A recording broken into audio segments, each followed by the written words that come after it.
The first thing I will say about supplements is it is a completely unregulated, or probably best described as a dysregulated market. Anyone can say whatever they want and no one will ever hold them accountable, right? And so there is an awful lot of garbage being said about supplements. So how do we filter through the garbage? The first is there should be research. The second is the research should be published in an independent journal. Internal research, okay, better than no research, but really it should be published in an independent journal. And then I think the other thing that's important is research should have appropriate controls. So the idea of, if we're comparing the effect of a treatment or something, there should be a placebo or a positive control. Like we could use omeprazole as a positive control, or we can use a placebo as a negative control. But you can't just give stuff and then say, hey, look, it changed. Therefore, the stuff made it change, right?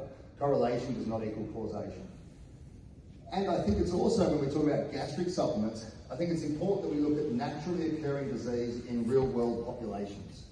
Because we talked about this whole, particularly squamous disease, it's a complex disease, and the model that's most commonly used is to starve horses, right, to induce disease. I don't think it's justifiable ethically to do that anymore. When we don't have to look hard. If I want to find squamous disease, I go down the racetrack, right? I don't need to create it. I just go down the racetrack and scope horses. Unfortunately, I can't find it at my farm, so I have to go to the racetrack. And so it should be, I think, clinically studied. So we looked at this. This was apolectol, which is a pectin-lecithin combination, and magnesium hydroxide or magnesium oxide as a buffer. Now we know pectin-lecithin combinations on their own aren't super effective. They've actually been pretty well studied in multiple published studies. So we thought, what happens if we add the buffer, right? And I was really particularly interested in glandular disease, because there's a few supplements around that have been looked at squamous disease, and there's a couple of options there. Now, we can't translate, just because it works in squamous disease, we can't say it works in glandular disease, because they're different diseases. And then the Saccharomyces here, we're not going to talk about this in detail. All I'll say about Saccharomyces is, it's brewer's yeast. It's very strain specific. This was in there for the hindgut and had some benefits. It's strain specific. You cannot just grab brewer's yeast, feed it, and expect it to help your horse, right? It's like buying a car. So if you buy a car, okay, that sounds like a good idea. What do you want the car for? Oh, I want to haul a gooseneck. Actually, what you need is a pickup. Preferably the biggest one you can find with the most axles and the most wheels, right?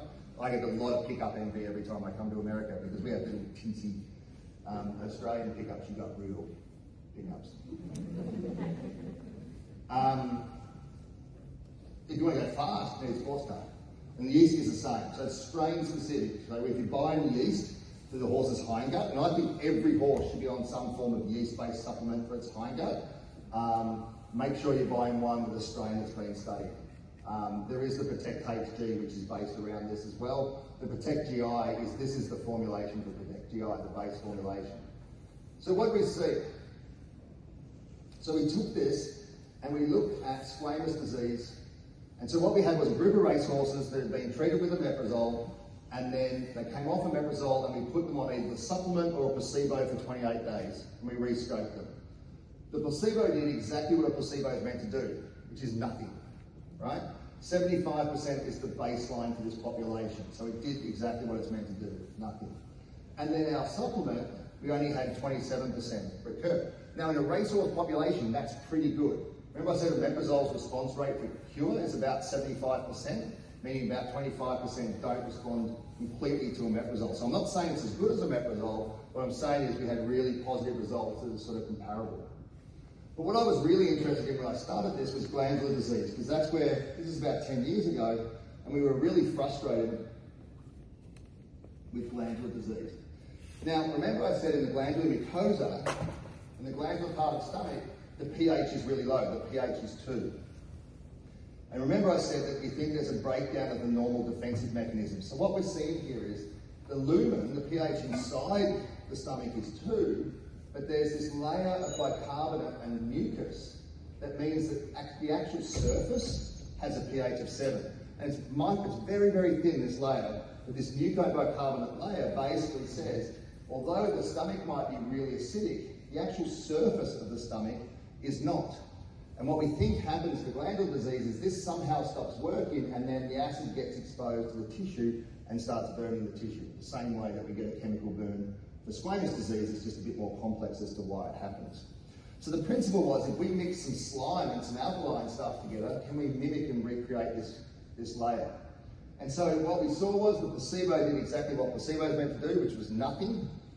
And the supplement group, we only had 10%. 1 in 10 horses developed worsening of glandular disease. So that was really exciting. That was really exciting from actually we need a tool in our toolbox. We had very few tools for preventing glandular disease beyond the management changes we've talked about. Can we actually give something to reduce the risk of glandular disease recurring?